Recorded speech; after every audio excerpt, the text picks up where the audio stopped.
Welcome to Backstories, the podcast where we dig deep into the untold tales behind the people, places, and moments that shape our world. Every month, we'll uncover the hidden narratives that inspire, surprise, and challenge us. So, grab your headphones and get ready to journey into the past, one backstory at a time. So, here's Joe with a surprise story.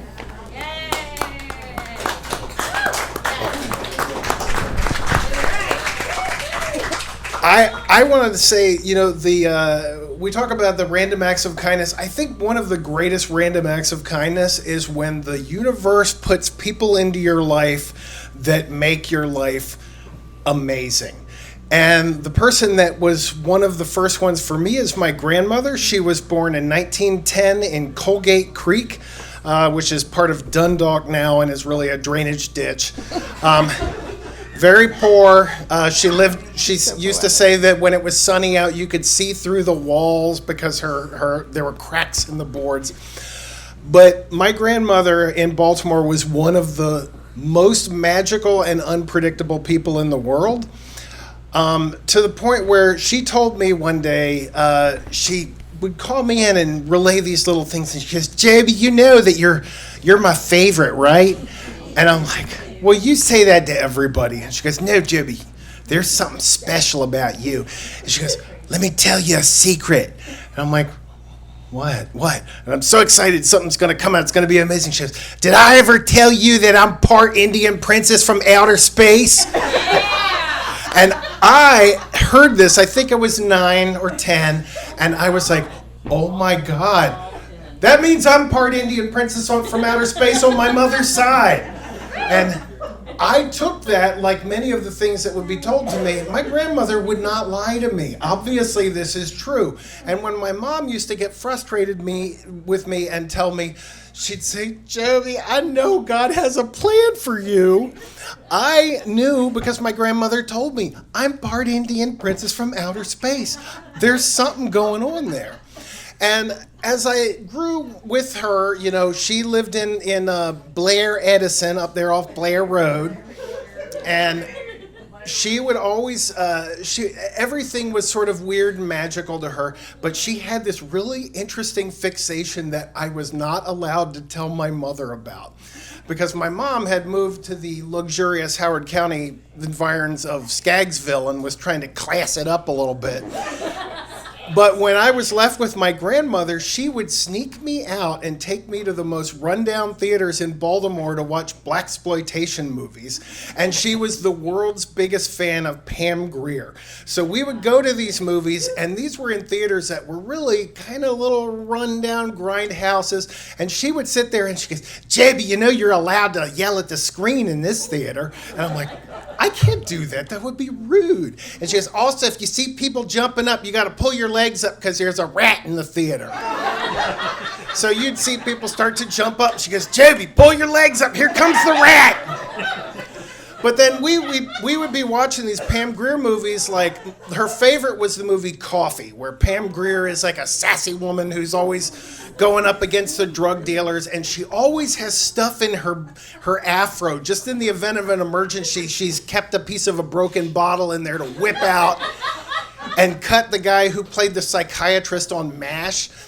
And we watch these movies, and I'm enthralled, but she's like, "Okay, JB, this is the point where you should yell something." And I'm like, "I can't, it's rude." And there's a big exciting scene, and Coffee's got the piece of the bottle out of her afro, and my grandmother goes, "Okay, JB, jump up and yell something." And I'm like, "I can't, it's too rude." And so she jumps up, and she is this sort of lumpy, blue collar, beehive, cat's eye glasses woman. She jumps up and she goes, "Coffee, you go get that motherfucker!" And I just retreat into fear at this point. I'm like, Mike, I didn't even know my grandmother knew those words.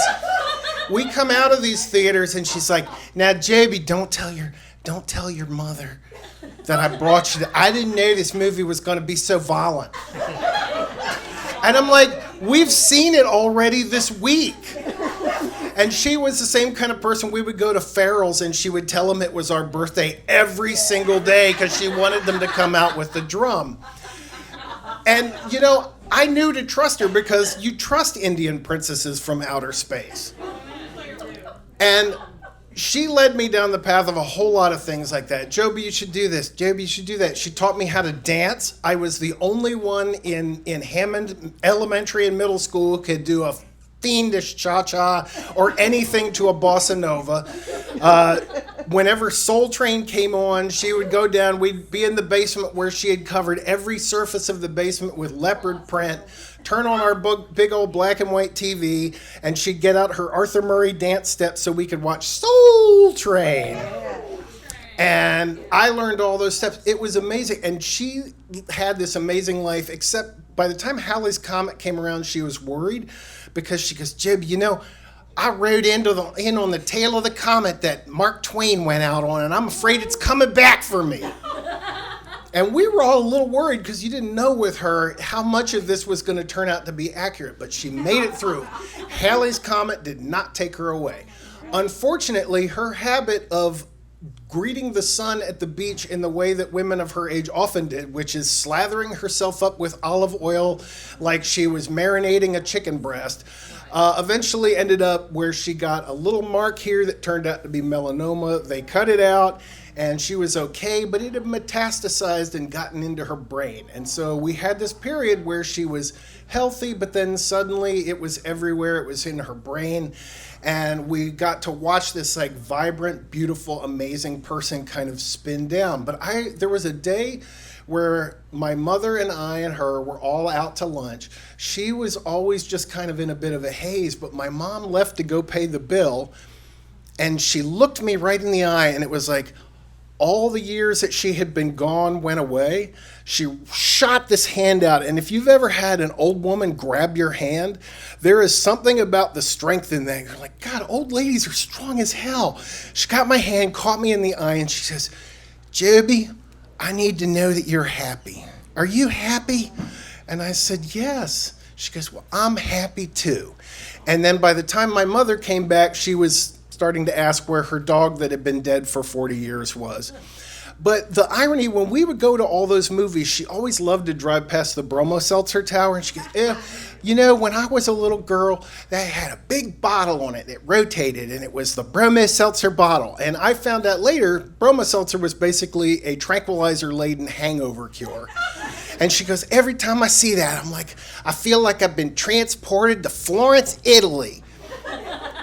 And the irony was that long after she died, I ended up running the Bromo Seltzer Tower for 5 years, and I had the run of the place, and I was very happy there, like she wanted me to be. I had that little gift of magic. I would climb up to the top and watch peregrine falcons killing pigeons, and when I got headhunted to a new job, and when I was going to leave the Bromo Seltzer Tower, I figured I needed to thank her for pointing me in the direction that, you know, as a young ancestor of Indian princesses from outer space, I had naturally been drawn to that place. So when I went to leave, I took a photo of her and I spray mounted it to the inside of the clock tower in a little corner where you can't see it unless you know to look for it.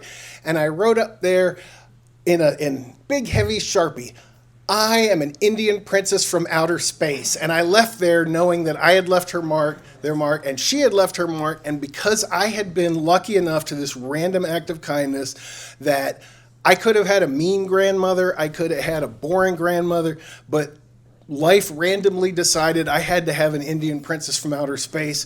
And as you know, I'm part Indian princess from outer space, and that's a kindness. So thank you all for coming out.